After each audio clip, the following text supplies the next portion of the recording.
Hello, and welcome to another edition of B.E.P Talks, where we share the beliefs, the experiences, and the passions of people from all around the world involved in all different industries and professions with varying degrees of expertise, all of who join us to share, as I said, their beliefs, their experiences, and their passions, all in the hope of inspiring, motivating, educating, sometimes even entertaining.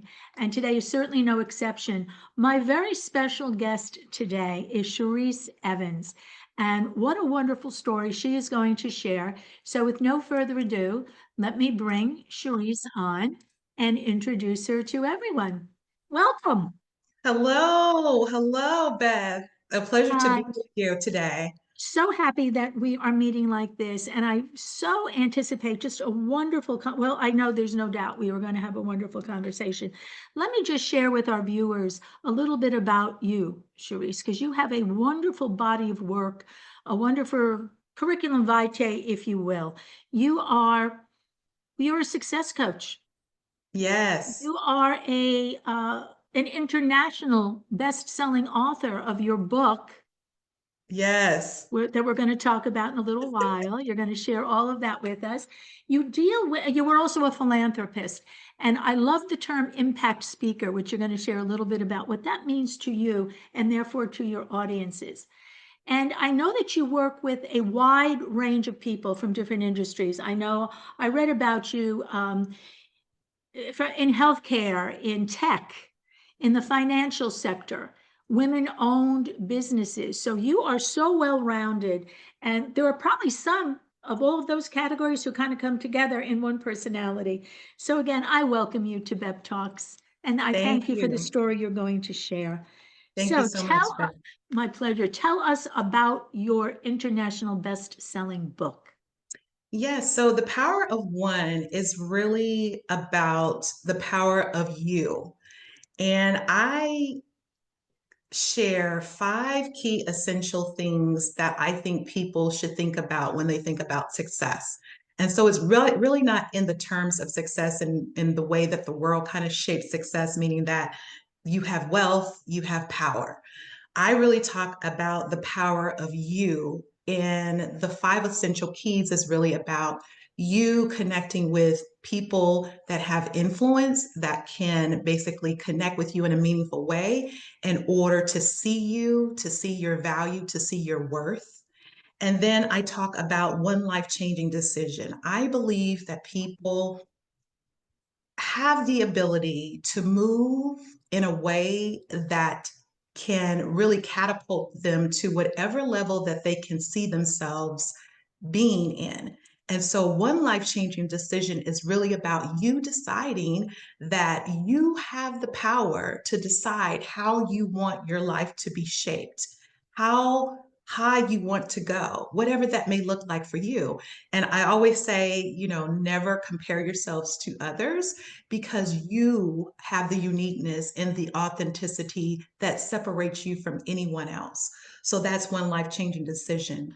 And then the power of one seed is about identifying that oftentimes we may find ourselves in spaces where we simply don't belong. And what I mean by that is that people don't necessarily see us, people don't necessarily value who we are, people don't resonate with the gifts, the talents, the abilities that we have. So it's about tapping into the seed of what you know that you have on the inside of you and tapping into the right ground at the right time in the right season. And that's when you will grow, you will evolve, you will develop. And then the You know, fourth thing is having one clear thought.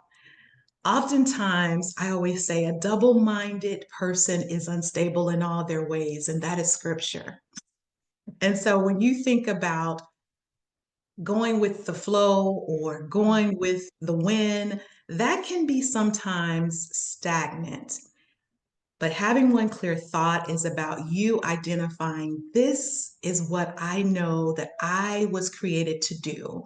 And I am going to clearly go on the path that I know that this is telling me to do. And so it's being decisive about what you want and what you want to do and how you're going to go about doing that one thing and not having what I call, I don't know, a lot of things going on all at the same time. And so I love to hear people when they say, you know what, I'm a um, kind of like a master of a lot of things, but not really honing into one particular thing at all. And so I would encourage those that think about that is to say, you know what, I'm great at a lot of things, but what do I really want to hone into that would really set my pace into, going consecutively like a marathon, that I'm going to go by my own pace.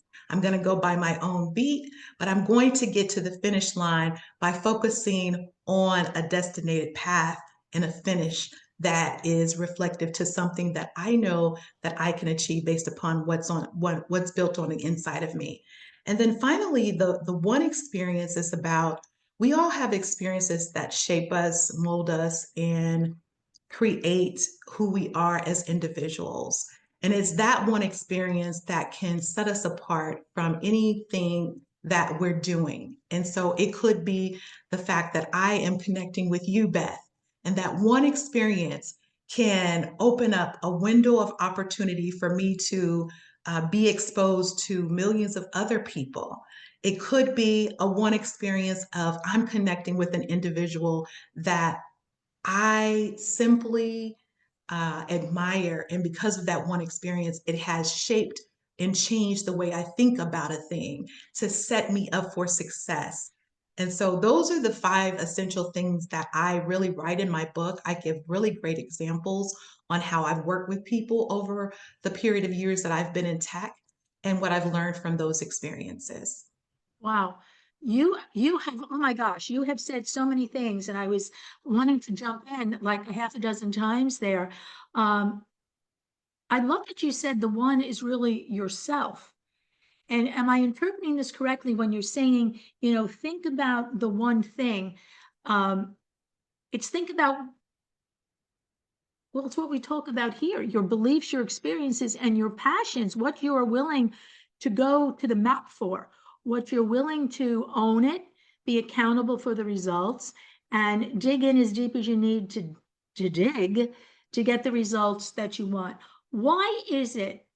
Because you said, when you're around people where you feel like you don't belong, do we waste too much time trying to fit a square peg in a round hole, so to speak, we being the square peg and the people around us being the round hole? If you don't belong, if you feel that you don't belong, there's likely a reason.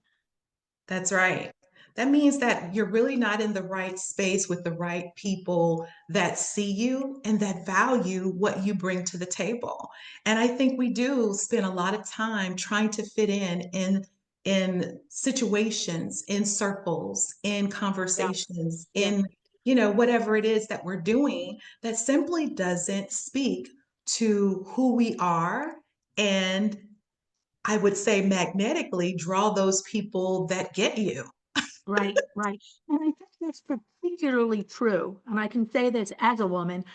I can say that I believe it's particularly true of women, that we're looking, as I say, we're looking for love in all the literally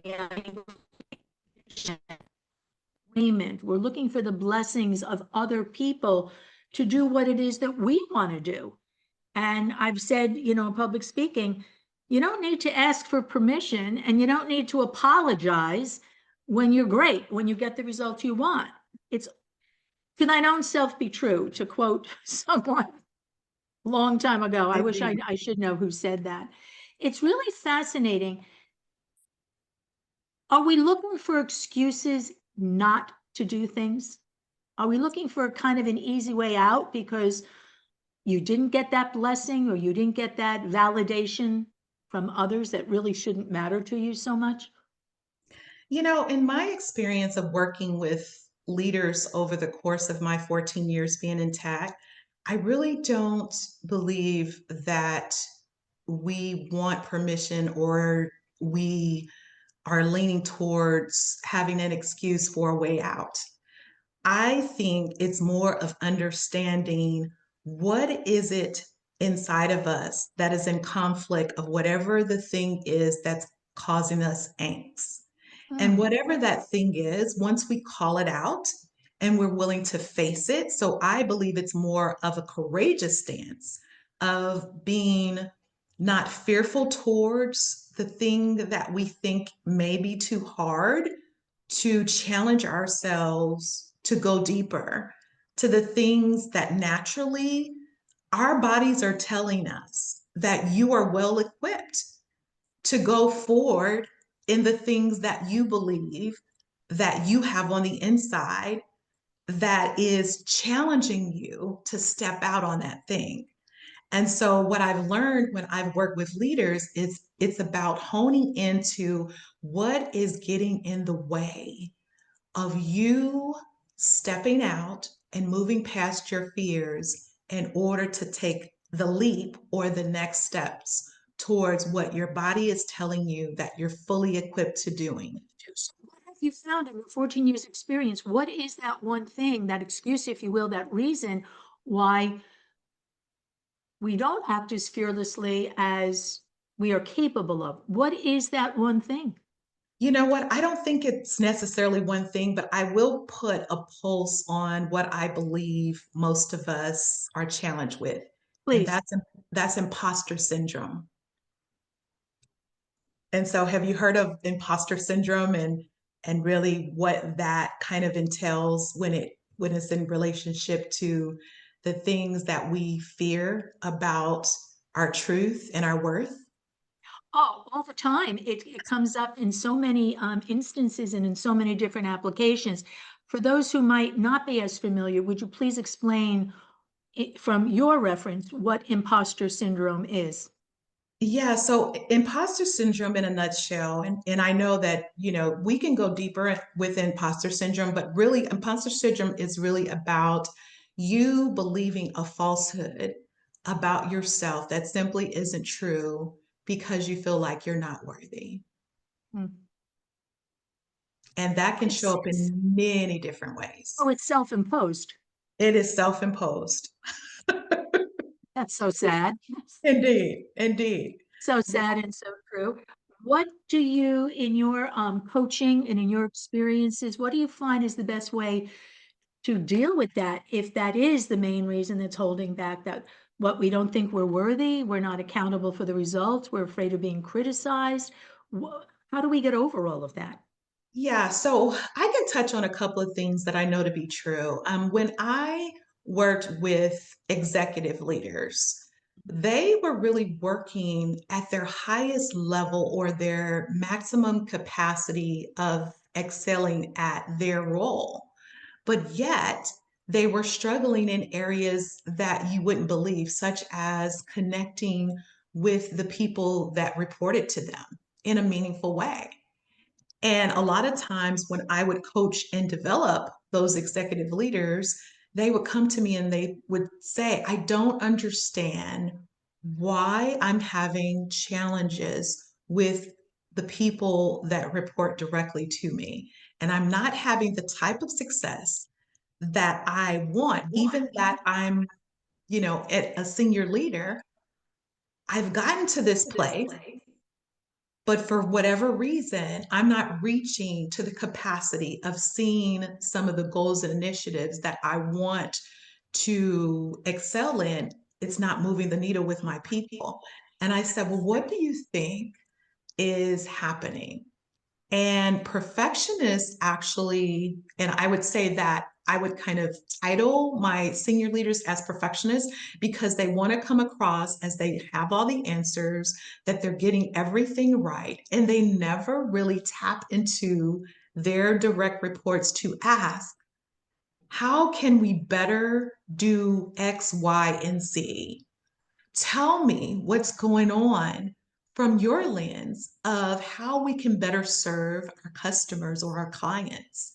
They never ask those really in depth questions to tap into their knowledge, their experiences. You think of a better way to lead. Yeah, And I guess that's why the structures of really good, successful big companies, they have that person by title or by accountability or financial investment, ownership, what have you, that are the leader. But often those people in very successful companies are kind of invisible. And they should be, like they're the back end people, the back office people, but it's the people you have out on your floor or in your departments, your managers, who have the direct personal relationship with the people in each of those functions, whether it's the sales department, the accounting department, marketing, what have you. And you're only as good as the company you keep. So it's in building, the best leadership is to build a good team that's right. And tap of leaders into, under you. yeah, and trust them. You hired them because they had something to bring to the table. And oftentimes they're connecting with the customer or with the client more than you are. And Yes, so they know what's working and what's not working. And so to not come across as you know everything and to tap into those experiences with your direct reports, it builds a better intimacy. yes. And it's a win-win for you, for them, and for the company.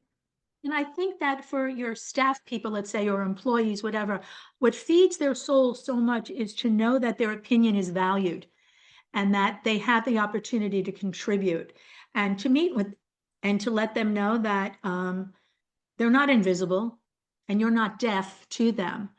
You know, Shareese, it all comes back to communication. It all comes back to common sense. I find so many conversations all come back to really a core of very, very basic, similar things. Well, Brene Brown said it best. It comes down to being vulnerable enough to say, even though I am your leader, your senior leader, perhaps, I don't have all of the answers, and I do need you in order to make this work well. And so that takes a level of vulnerability, and it all comes from what I would quote imposter syndrome. A level of that Ah, is the fear of, you know what, if I want to come across as being the expert, of being the person that always has to get it right and know what's best for the organization, because that fear factor drives a lot of the way that you show up. And if absolutely. you're vulnerable enough to say, I don't have all the answers. I do need you, and that's why I hired you.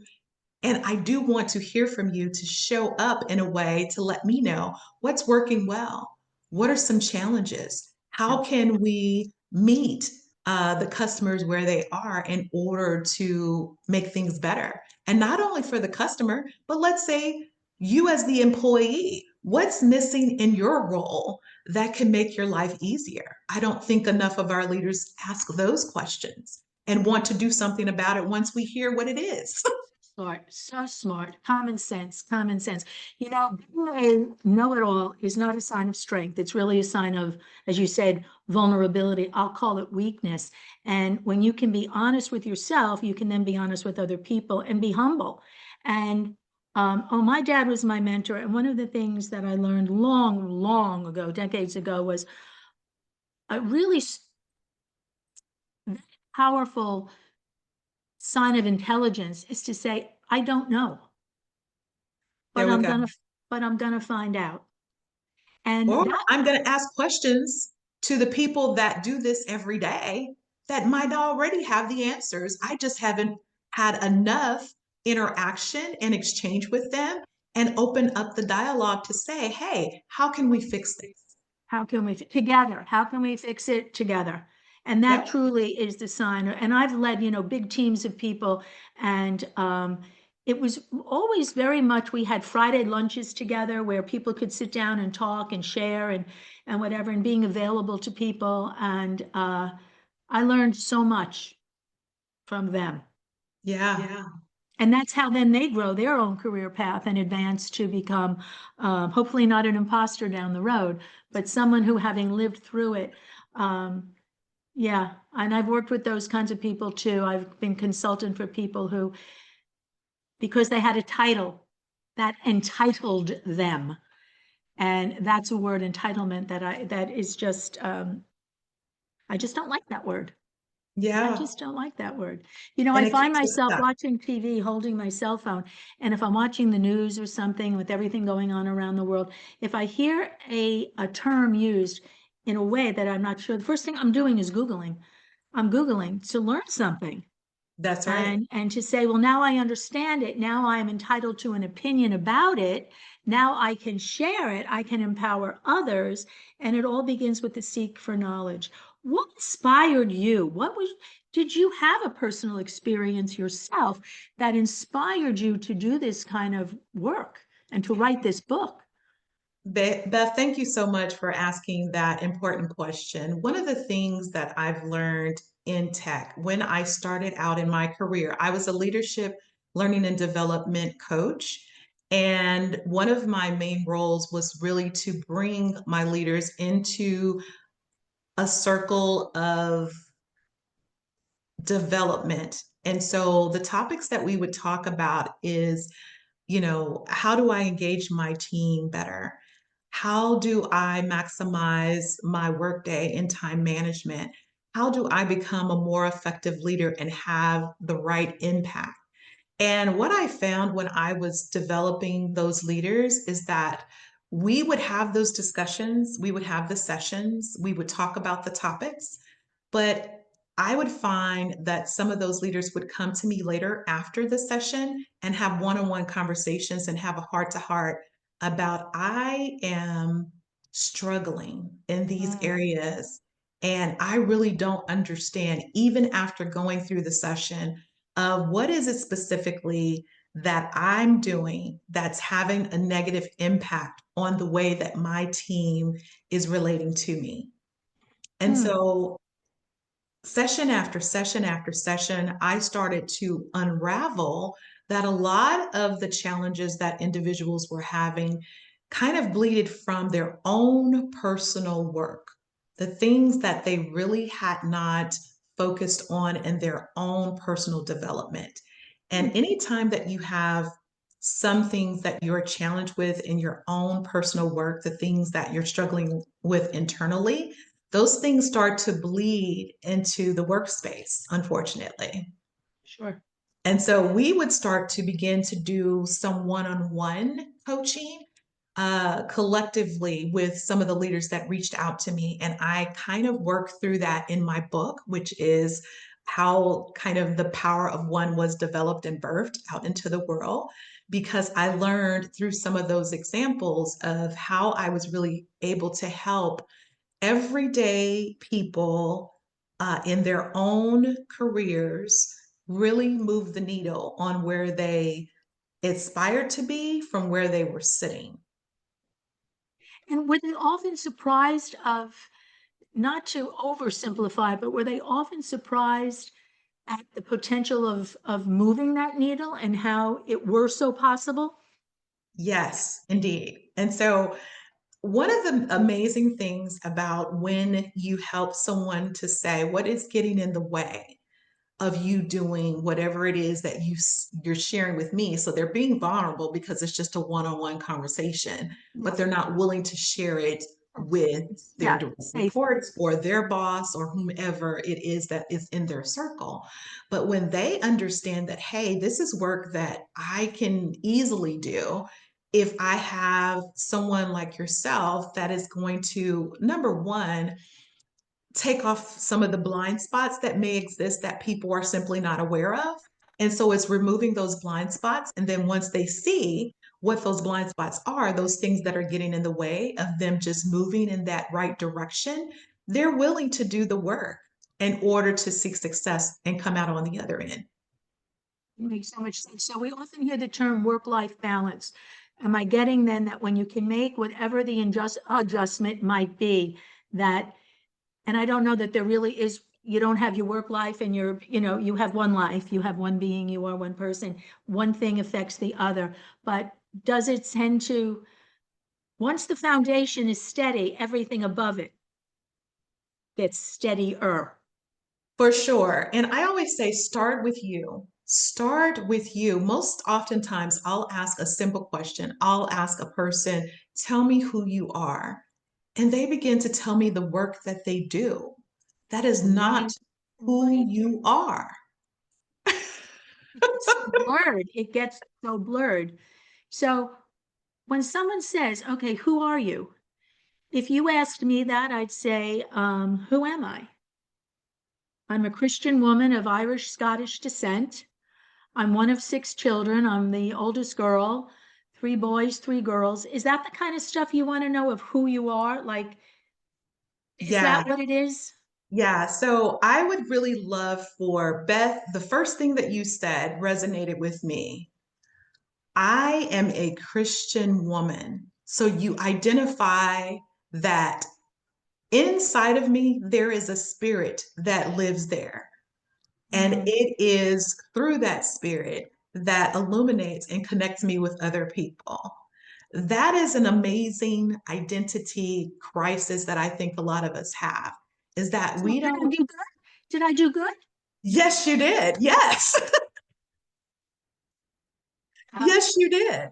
Good. Um, Okay. that's the one thing that I think people struggle with understanding that this is flesh.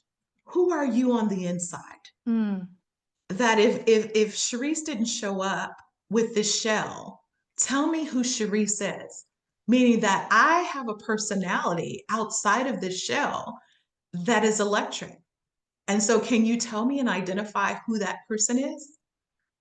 And not connect it with a person, someone else, a thing, something else. Tell me who you are.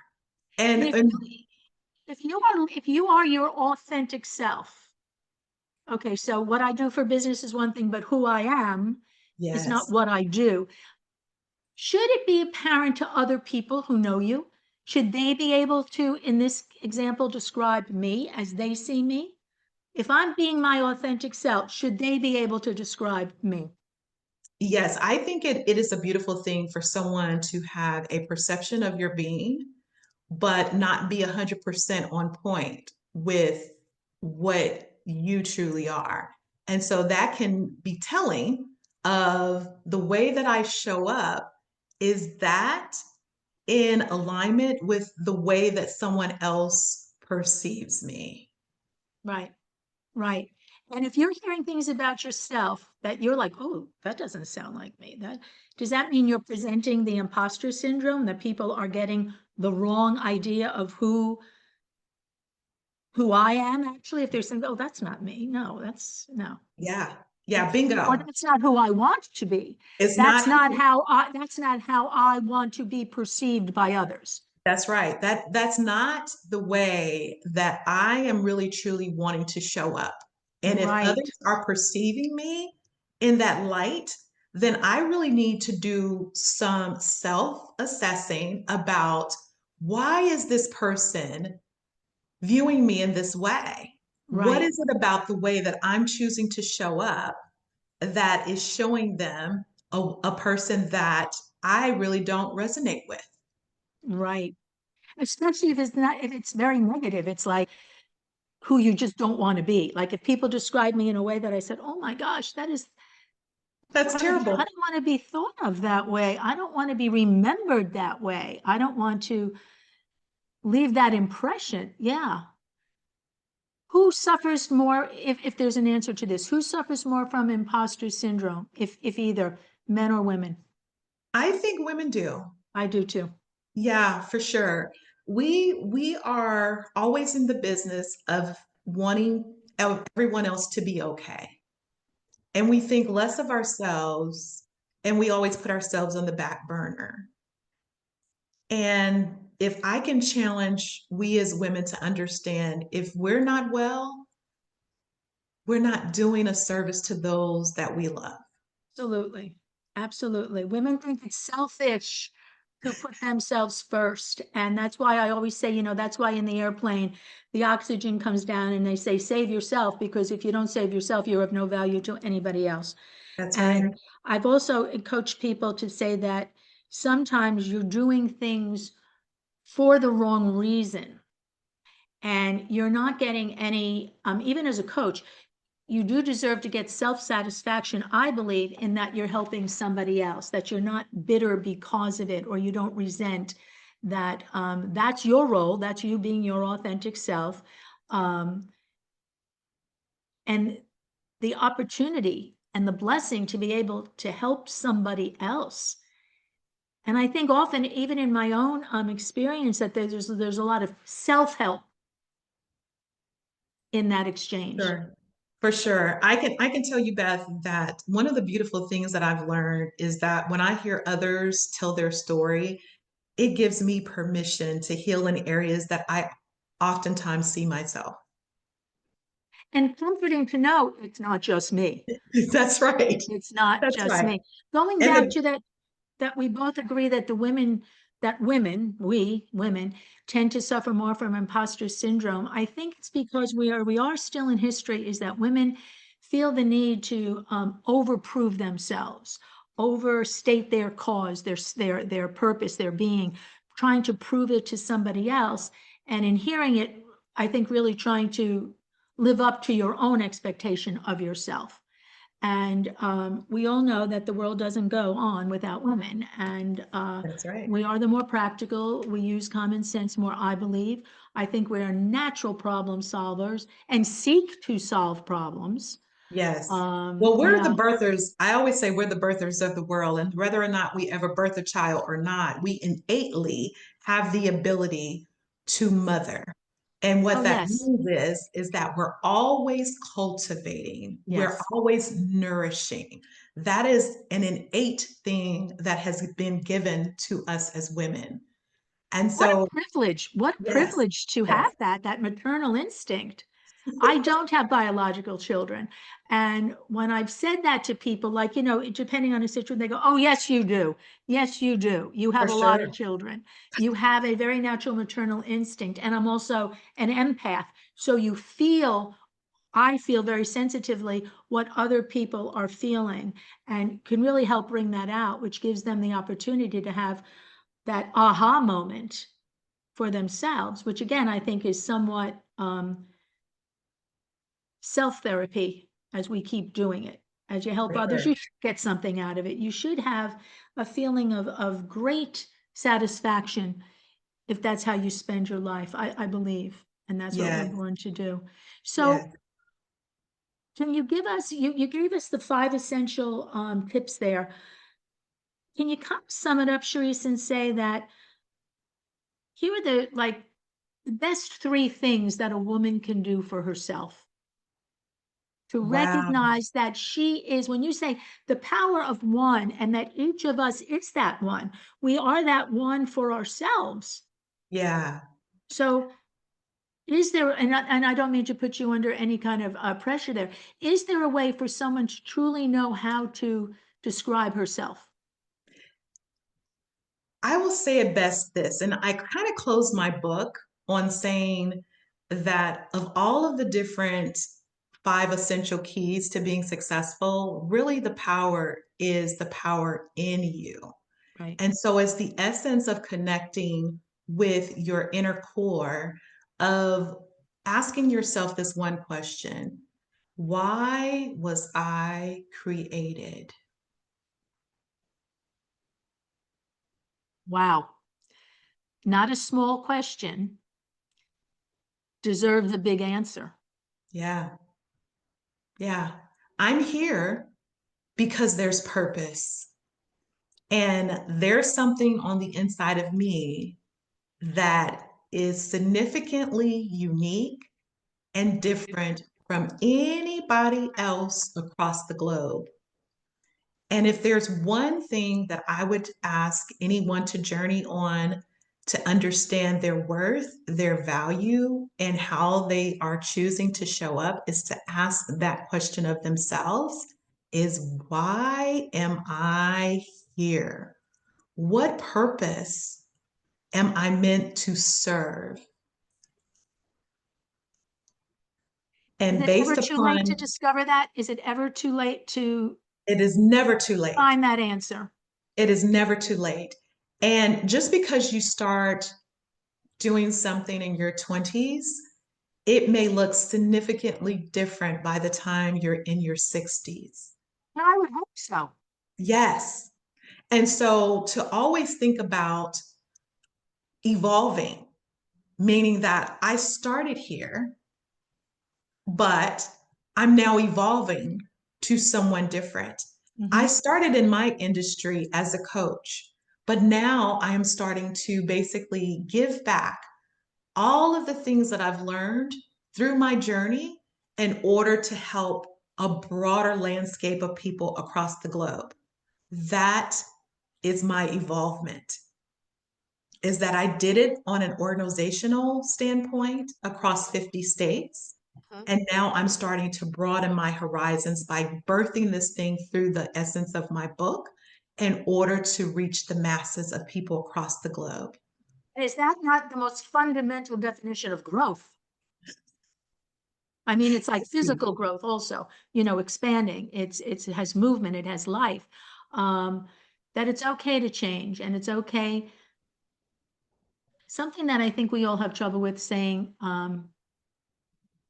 maybe why we changed, and that is through experiences that you've lived it and you've just discovered there's another opinion, there's another way. I tried it, it didn't work. I tried it, we hear about Abraham Lincoln, Benjamin Franklin, that how many tries did they have before they quote unquote succeeded. Um, Yes. it's constant learning, constant little steps, shifting, shifting, and And may I just add this? Your experiences teach you what is for you and maybe perhaps what wasn't for you.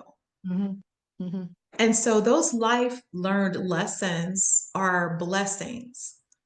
And without those experiences, I could not understand myself to move in a different way had I not had that experience. Exactly. I call that failing forward. You can cross one more way, one more perception off your list. Oh, that didn't work. What's next?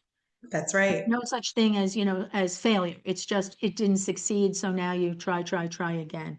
And Yeah. that is a sign. But as we know from Einstein, you don't want to keep doing the same thing the same way and expecting a Which is different insanity. result. Right, insanity. You've got to make the adjustments. You've got to Yes. be willing to learn. And you used the word before, and it's a very powerful word. You used it in regard to leaders of being vulnerable. Yeah. That's, I Yeah. guess, being open-minded and willing, and it's a hard thing. I think that's just part of the natural human condition to say, I was wrong, or I'm sorry, or whatever. Yeah. It's It's what the I call the ego. The ego. ah, the ego. Someone once told me that ego means edging God out. Here we that go. that you want to be able to I guess what internalize everything and think that we are the be all and end all, we have all the answers, we have all the solutions. No, it's never going to be that way. That is never the reason of why we were created. That's Never the right. reason. Never the reason of why any individual true human being was created. I love that concept, and that the power of one, it all comes down to each one of us individually. Each one of us individually having the courage to tap into how we were uniquely created in order to have impact. And that's why I call myself an impact speaker, to have There you go. impact in the way that connects with another human being, that had it not been for you, the world could not be as full as it is. So Wow. we all have purpose and we all have meaning. What about when people say, oh, you should this, you should that, you ought to do this? Is that them recognizing something that we're not recognizing in ourselves and that they're encouraging us? Is there value if you keep hearing the same thing from other people? Beth, it's so funny that you've shared that. There is one person that I acknowledged in my book, and had it not been for her, the book probably would not have what I called grown feet, meaning that I had always had a book inside of me, but it took someone to say, it is time for you to birth that book. Mm. What are you waiting for? And I give acknowledgement to her because she was the one that encouraged me to get moving. So sometimes I always say a higher being is always championing you to move on the things that have been deposited on the inside of you. And it takes that interaction to resonate because, and here's the key thing, if it resonates with your spirit when someone says it, then you know it's for you. Ah, If it doesn't resonate when someone says it, then they're like, yeah, I don't think that's me, but thank you. yeah, yeah, right. Thank you. Keep thinking. Come up with another idea. That makes I so much. talk Well, about I everything talk is about feedback in the book, and feedback is a gift. You have to decide if it's something that is resonating with you. It's just like a gift on Christmas Day. Some people, when they give you a gift, they know you and they get it right the first time. When you open up the gift, you said, yes, this is what I've been waiting for. This right. is what I really wanted. And then sometimes you open up a gift and you're like, oh man, this person doesn't know me at all. I think we've all gotten a few of those kinds of gifts. I know I I have. know. I know. And so we have the responsibility that when someone speaks into your life, you don't have to receive the gift. You can say thank you kindly, but you can decide, hey, you know what? I do know someone that could benefit from this gift. Even though the person that gave it to me had really great intentions, they didn't really know me the way that they thought they did, but they had good intentions. Yeah, And but see so now, Shareese, they're opening up the whole debate about regifting.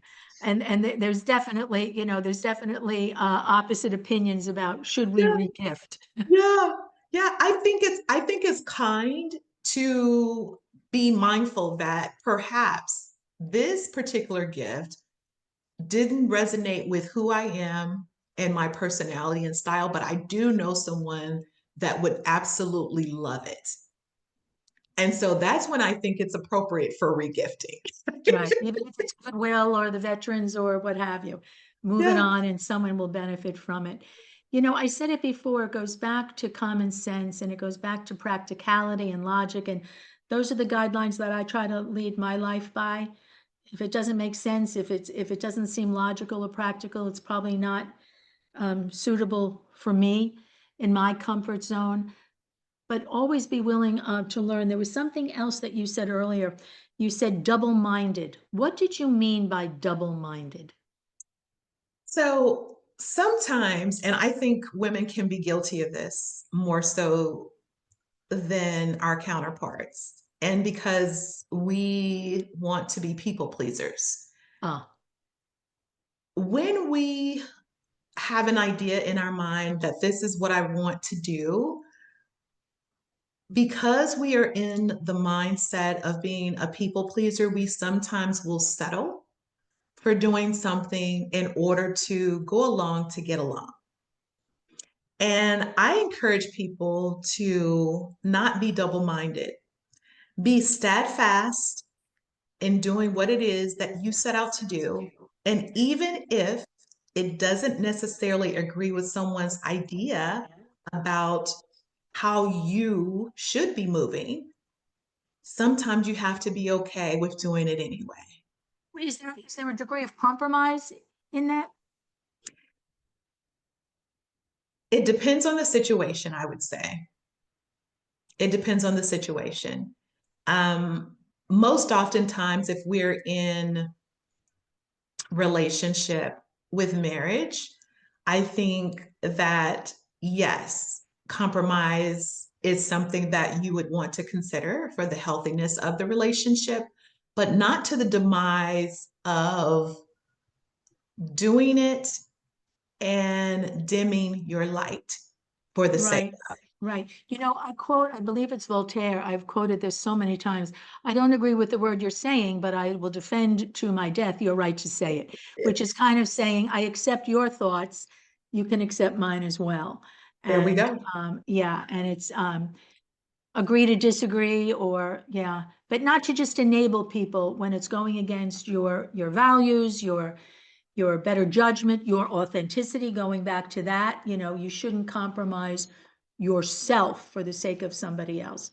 But there's diplomacy. There are ways of kind of getting around that, I think. Yeah. Or Yeah. doing it, or doing something that will be compromised for the benefit, but not to the point to where you don't get what you want either. Right, right.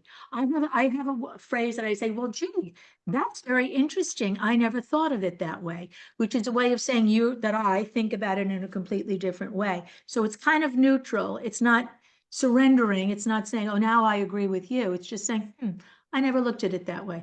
Very interesting.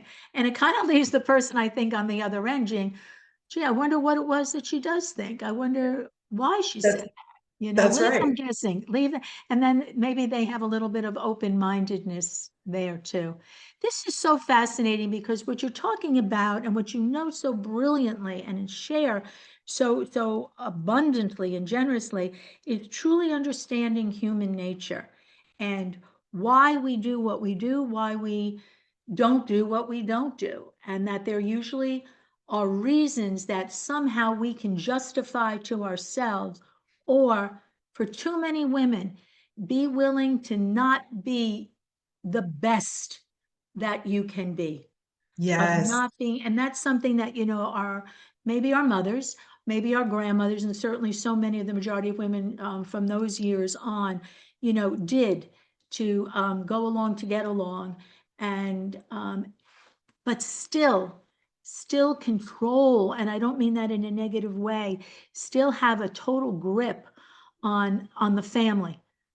What happened around, which too many people don't do anymore, around the dinner table kind of thing that's right. I of do talk mom. about how my own journey started when I was a little girl. I was raised primarily by my grandparents, and they had really traditional values about how a child should show up in a room when adults were talking. And the beautiful thing about their discipleship is that I was taught that you did not interject your opinion as a child when adults were talking. So you really were disciplined to remain quiet, That we remain were to be silent. seen and not heard. That's right. That you should be seen as a child and not heard unless you were told that it was okay Right. to then express yourself. So I grew up with those traditional values, and it took me a very long time as I started to journey in my young adult life on how I wanted to show up in a room. Yeah. Yeah. I think the nice way is to walk in, not like, here I am, but to walk in and have other people say, there she is. There we go. There we go. And the beautiful thing that I have learned about myself is that I have a presence within my own energy that commands space. Difference between command and demand. That's Huge right. difference. That's right.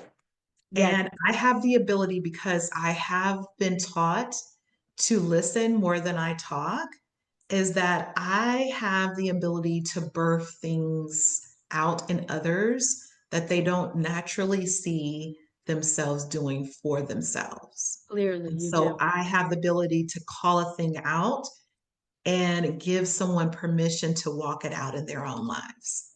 Beautiful. Not do it for them, draw it out of them, because then it's so much more impactful for them, the result, the Yes, transition. yes. Shareese, you are so brilliant and so kind to take this time today to share. Um, Down below, when this all gets posted, will be contact information for where people can find out more about your web. And I love your website. It's so intriguing. It's quite unique. It's it's almost like a little course. It's almost like a little workshop unto itself. So we're going to Oh, thank direct you. people. Yeah, it's really very interesting. We're going to direct people to your website, to how to be in touch with you. And clearly for listeners, it is so obvious that you have so much to share. And again, through your beliefs, your experiences, as you've just shared, and what you are so passionate about, you clearly have found your authentic self, and you bring your greatest light into the world to help others find their brighter light, and hopefully they're brighter to their brightest, and to keep pushing that goal to get brighter and brighter. And I have absolutely loved this conversation. It And is. yes. And Beth, thank you so much for this opportunity to connect with you. As soon as we connected on Zoom, I felt a presence of oneness in our energies. And I just want to say that this has been a blessing for me to Oh, be thank you. in this conversation with you. And I hope that with our collaboration that we can bless others as this goes out to the world. Well, you know what? Let's make it a point to do that. That's up. We are single-minded. We are not double-minded on that. We are single-minded on that. And I thank you so much, as I always thank our listeners, our viewers, for joining. You see that Shareese has so much to share. Use that contact information that we are providing. And if you want to be a guest on B.E.P Talks to share your beliefs, experiences, and passions, just reach out to us.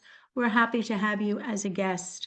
And as we always say on B.E.P Talks, may the best always be yet to come. Shareese, my wish for you is exactly that. And as you keep discovering your best, you will help others to discover their better, better, better best as well. And you are a gift. And I thank you so much for sharing your beliefs, your experiences, and your talents, and your beliefs, your experiences, and your passions, and your talents, your Amen. beautiful, beautiful communication skills. Thank you so much Thank for you being so our much. guest Thank you for today. having me, Beth. Thank you. Thank you. For more information on B.E.P Talks, go to beptalks.com. Find out all the information that you may need. And until we meet again, as I said, may the best always be yet to come.